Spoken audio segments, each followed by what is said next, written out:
Pina coladas on the beach, and one last weekend of partying with my friends before I have to return home to get locked up in my golden cage again. One last weekend of freedom before every halfway decent guy averts his eyes each time I pass, and I have the same 5 conversations with everyone over and over again.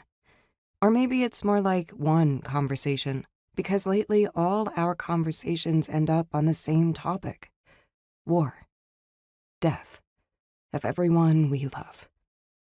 Even after Hunter and Trixie's wedding, the one no one thought would ever happen, that's all we ended up talking about.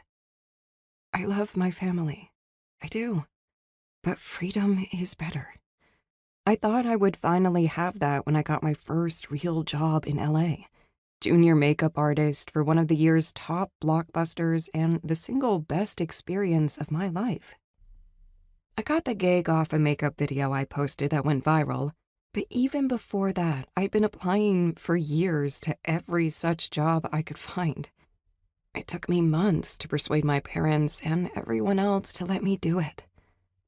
My dad's not big on letting things go, especially his daughters. And now that Devil's Nightmare MC has gotten wrapped up in an all-out war with too many other MCs to count, as my mom tells it, I doubt I'll ever see the outside world again.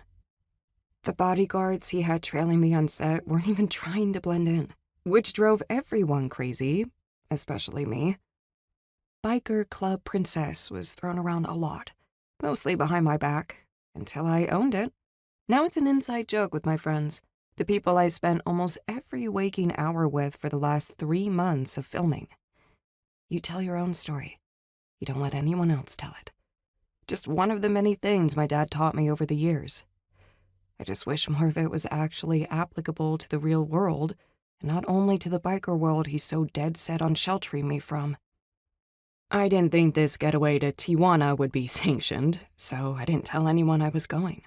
I successfully ditched the bodyguards by dressing up as Princess Steia, the lead character in the movie. I walked right past them in a sparkling green, skin-tight evening dress made of latex. The dress, they noticed. The lioness mask covering my face, they did not.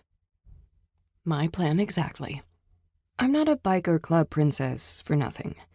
And one thing I know is that all bikers will sooner notice a hot body than a pretty face. And my dad's MC brothers, well, they've spent so much time not looking at my body that I could walk past them with just my head covered and they wouldn't recognize me.